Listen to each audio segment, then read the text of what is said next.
오늘 우리에게 주시는 하나님의 말씀 신약 성경 마태복음 26장 69절부터 75절까지 말씀입니다. 신약 성경 47페이지 마태복음 26장 69절부터 75절까지 말씀입니다. 하나님의 말씀 함께 읽겠습니다. 베드로가 바깥뜰에 앉았더니 한 여종이 나와 이르되 너도 갈릴리 사람 예수와 함께 있었도다 하거늘 베드로가 모든 사람 앞에서 부인하여 이르되 나는 내가 무슨 말을 하는지 알지 못하겠노라 하며 앞문까지 나아가니 다른 여종이 그를 보고 거기 있는 사람들에게 말하되 이 사람은 나사렛 예수와 함께 있었도다 하매 베드로가 맹세하고 또 부인하여 이르되 나는 그 사람을 알지 못하겠노라 하더라. 조금 후에 곁에 섰던 사람들이 나와 베드로에게 이르되 너도 진실로 그 도당이라 내 말소리가 너를 표명한다 하거늘 그가 저주하며 맹세하여 이르되 나는 그 사람을 알지 못하노라 하니 곧 닭이 울더라. 이에 베드로가 예수의 말씀에 닭 울기 전에 내가 3번 나를 부인하리라 하심이 생각나서 밖에 나가서 심히 통곡하니라. 아멘. 가롯 유다의 배신으로 이 대제사장들과 이 장로들이 보낸 그 병사들을 통해서 체포가 되신 예수님, 말씀에 의하여 하나님의 뜻에 의하여 성경을 이루고자 하시는 그 십자가의 길이 시작이 되는 것입니다. 예수 그리스도를 잡은 그들은 이제 당시 대제사장 안나스 그리고 현직에 있는 대제사장 이 가야바의 그 법정에 그들을 세웁니다. 산해드린 공회가 모입니다. 그리고 그들은 어떻게 하면 예수를 죽일까? 거짓 증거들을 세우고 그리고 예수 그리스도의 사형 판결에 합당한 거짓 증거들을 찾기 시작합니다. 예수님은 침묵하십니다. 힘이 없어 침묵하시는 게 아니에요. 힘이 없어 잡히시는 것이 아닙니다. 하나님의 뜻을 이루고 성경에 기록된 하나님의 말씀을 이루시기 위함이에요. 그리고 그 침묵은 내가 하나님의 아들 그리스도인지 우리에게 말하라. 요구하는 그들에게 바로 그가 하나님의 아들 그리스도이심을 증언하는 그 침묵의 시위였다라고 하는 거예요. 그리고 그들은 왕이신 그리스도이신 예수 그리스도 하나님의 아들이신 그리스도를 그들이 심판한다고 법정에 세웠지만 사실은 만왕의 왕이시고 구원자이시고 심판자이신 예수 그리스도 앞에 그들이 심판을 받고 있다는 사실을 잊어버리고 있다는 거죠. 예수님은 침뱉음을 받으시고 주먹으로 치심을 받으시고 손바닥으로 맞으시고 네가 그리스도냐? 선지자 노릇하라고 조롱하는 그들 앞에서 십자가의 길을 하나님의 뜻을 이루어 가시는 것입니다. 우리는 억울하고 조금만 무슨 좀 억울한 일이 있으면 어떻게 이 억울함을 풀 수 있을까? 변론하고 변호하고 그러나 오늘 우리가 예수님의 그 침묵 속에서 예수님께서 오직 순종하심으로 하나님의 뜻을 이루시는 그 십자가의 길에서 다시 한번 우리가 하나님 앞에 엎드려 기도할 수 있어야 하는 것입니다. 자, 69절에 보시면은 여러분 베드로가 이제 이 바깥 뜰에서 지금 안에는 이 대제사장 가야바의 이 법정에 지금 이런 신문들이 이루어지고 있는데 베드로는 이제 바깥들에서 멀찍이 서서 예수의 결말을 그냥 보고자 확인하는 그런 모습에서 바깥들에 앉아 있는데 한 여종이 너도 갈릴리 사람 예수와 함께 있었다라고 이야기를 합니다. 베드로는 어떻게 해요? 모든 사람 앞에서 부인합니다. 나는 내가 무슨 말을 하는지 알지 못하겠노라. 그리고는 이제 그 바깥들에서 또 앞문까지 계속 바깥으로 나가는 거죠. 거기 또 다른 여종이 서서 베드로를 보고는요, 이 사람은 나사렛 예수와 함께 있었도다. 베드로는 두 번째 부인해요. 맹세하고 또 부인하여 나는 그 사람을 알지 못하겠노라. 또 조금 후에 그 곁에 섰던 사람들은 베드로에게 이렇게 말합니다. 너도 진실로 그 도당이라. 예수와 함께 있었던 무리다라고 하는 거예요. 그 증거는요, 말소리, 갈릴리 어부. 그 말소리가 이제 예수와 함께 있었다, 나사렛 예수와 함께 있었음을 나타내고 있다라고 증거를 대고 있는 거죠. 74절입니다. 베드로는 저주하며 맹세하여 이르되 나는 그 사람을 알지 못하겠노라. 자, 베드로의 세 번 부인의 이야기예요. 여러분, 이 세 번의 부인은 무엇이냐? 이 반복되고 있는 우리의 죄의 습성들을 우리가 살펴봐야 돼요. 이게 죄인 줄을 알면서도, 이게 분명한 죄임에도 불구하고 우리는 습관적으로 반복해서 계속해서 죄를 범하고 있는 우리의 모습들을 우리는 살펴보아야 한다라고 하는 거예요. 예수님은 어떤 습관이 있으셨죠? 말씀을 읽으시는 습관, 또 새벽에 기도하시는 습관, 하나님 앞에서 하나님 앞에 머물며 하나님의 뜻을 구하는 그 삶이 바로 이 죄를 이기는, 죄를 극복하는, 죄 속에서도 하나님의 뜻을 이루는 방법이 될 수 있다는 거예요. 여러분, 오늘 우리가 다 위기의 순간을 맞을 수 있어요.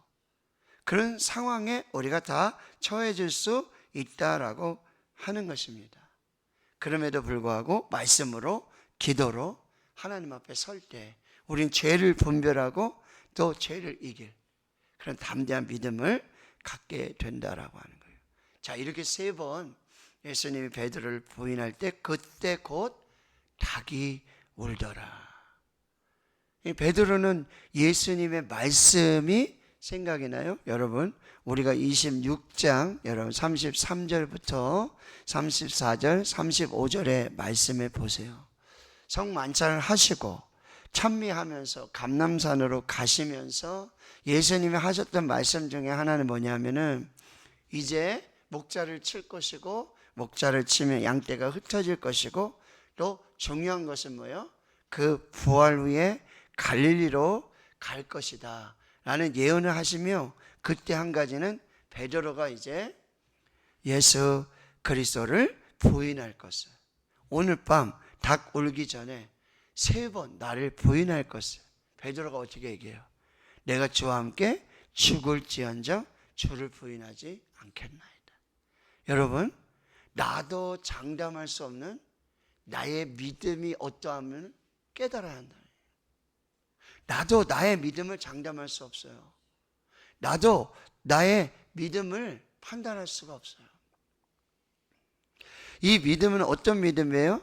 인간의 어떤 의지나 인간의 어떤 확신, 큰 소리 치고 그것으로 생겨지는 믿음이 아니라는 거죠. 그 믿음조차도 뭐예요? 전적인 하나님의 은혜라는 거예요. 그 믿음조차도 예수님께서 겟세마네 동산에서 시몬아 사탄이 밀 까부르듯 너희들을 그렇게 흔들고 그렇게 무너뜨리는 이런 영적인 전쟁 속에 내가 너희의 믿음이 떨어지지 않기를 위해 기도했다는 거예요.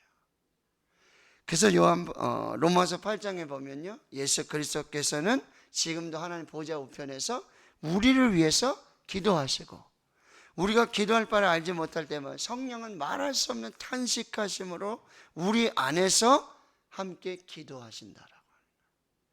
사랑하는 성도 여러분, 우리의 믿음을 확신하지 마세요. 우리의 믿음도 장담할 수가 없어요. 오직 믿음의 주요 또 온전하게 하시는 이 예수를 바라보자.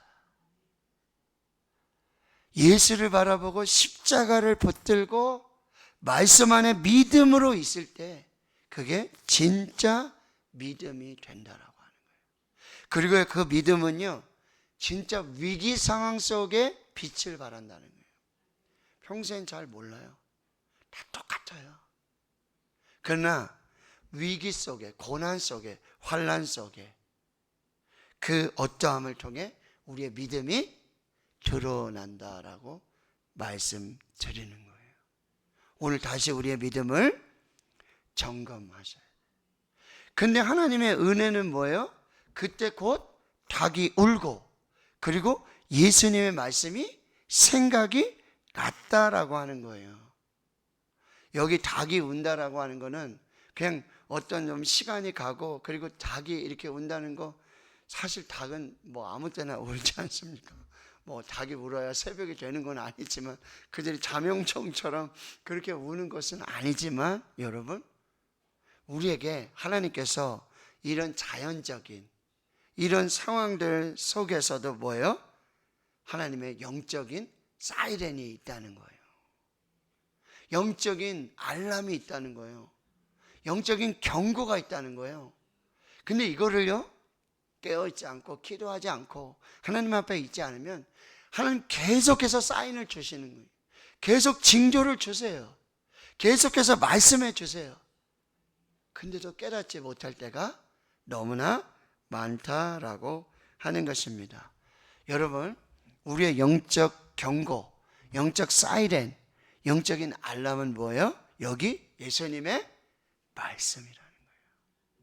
닭이 우는 그런 자연현상이 아니라 그 자연현상과 함께 분명하고 뚜렷한 예수님의 말씀이 생각이 난다는 거예요. 말씀이 떠올랐다는 거예요. 그런 여러분, 말씀, 하나님의 말씀, 여기 어떤 자연현상, 우리가 24장에 이 말세의 징조, 마지막 날에 무슨 일이 있어야 될지, 주님의 오심이 어떠한지 제자들은 궁금해요. 그런 현상이 뭡니까? 그리고 그걸 보고는 와, 나는 이만큼 알고 있어, 나는 여기까지 알고 있어, 그걸 자랑해요. 그런데 분명하고 뚜렷한 확실한 것은 뭐예요? 말씀으로 분별해요. 근데 우리 안에 말씀이 없으면, 우리가 말씀을 읽지 않으면, 우리가 이 말씀을 믿지 않으면 아무런 소용이 없다라고 하는 것입니다. 베드로의 영혼을 흔들어 깨우는 말씀의 경고, 말씀의 알람, 말씀의 사이렌이 있어야 한다라고 하는 거예요. 하나님은요, 계속해서 우리가 영적 경고를 주고 계셔요. C.S. 루이스는 이렇게 말하죠. 고난은요, 하나님께서 우리에게 아주 큰 소리로 외치시는 영적 확성기와 같다라고 하는 거예요. 이게 단순한 외형적인 고난이 아니라, 환난이 아니라, 고난 당한 것이 내가 유익이라 내가 이로써 주의 율례를 배우게 되었나이다. 고난을 통해서 말씀하시는 하나님, 큰 소리로 말씀하시는 하나님, 경고음을 울려주시는 하나님, 이것을 우리가 잘 분별해야 돼요. 그리고는요, 베드로는 밖에 나가 심히 통곡하게 된다는 거죠. 그렇게 베드로는 예수 그리스도를 향한 엄청난 위대한 신앙 고백을 했어요. 사람들이 나를 누구라고 하느냐? 선지자라고 하고, 더러는 예레미야라고 하고요. 그럼 너는 나를 누구라 하느냐? 너희는 나를 누구라 하느냐? 주는 그리스도시요 살아계신 하나님의 아들이시니이다. 바요나 시몬아, 내가 복이 있도다. 이것을 알게 한 건 내 혈육이 아니라 하나님의 은혜다, 하나님의 지혜다. 그리고는 예수 그리스도의 십자가와 부활을 예수님이 말씀하시니 예수님의 멱살을 잡고요, 예수님을 멸치면서 그런 일이 일어나면 안 되겠습니다. 사탄아 물러가라. 네가 하나님의 일을 생각하지 아니하고 도리어 사람의 일을 생각하는. 여기서 사탄은요, 우는 사자와 같이 두루다니며 삼킬 자를 찾고 있습니다. 이 믿음과 사탄, 하나님의 일과 사람의 일, 하나님의 역사와 사탄의 역사는 한 끝이에요. 동전의 양면과 같아요. 그러니 오늘 우리도 깨어서 말씀으로, 기도로 분별하면서, 그리고요 뭐요? 그 죄가 깨달아질 때는 뭐죠? 회개해야 하는 거예요. 이 눈물은 실패의 눈물이 아니라 회개의 눈물이고요, 회개의 시작이고요, 다시 은혜가 시작되어지는 것입니다. 절망이 소망이 되는 거예요. 성도들 넘어질 수 있어요. 베드로처럼 넘어질 수 있어요. 그러나 그 넘어짐 속에 부르시고 찾아오시고 만나주시고 다시 일으켜주시고 세워주시고 살려주시는 하나님의 은혜를 붙잡는 것입니다. 그래서 그 성도의 실패는 넘어짐이 아니라, 성도의 실패는 죽음이 아니라, 낙심이 아니라, 절망이 아니라 다시 위로가 되고 소망이 되고 은혜의 문이 열리고 축복이 시작되며 다시 연약한 무릎을 세워서 하나님의 은혜 보좌 앞에 나아가는 시작이 되어진다라고 하는 것입니다. 여러분, 이렇게 3번 부인했던 베드로를 부활하신 후에 예수님은 다시 찾아오십니다. 주님 없는 인생은 빈 그물 뿐이오니. 그렇게 그물을 내려서 밤새 고기를 잡지만 주님과 함께 하지 않는 그 인생은요, 빈 그물을 건지는 그 헛수고일 뿐이라고 하는 거예요. 그러나 예수님은요, 다시 조반을 준비하시고 생선을 구우시고 떡도 구우시고 그 새벽에 베드로를 다시 찾아오셔서 3번 질문하십니다. 바요나 시몬아, 내가 이 사람들보다 나를 더 사랑하느냐? 예, 주님, 제가 주님을 사랑하는 걸 주님이 아십니다.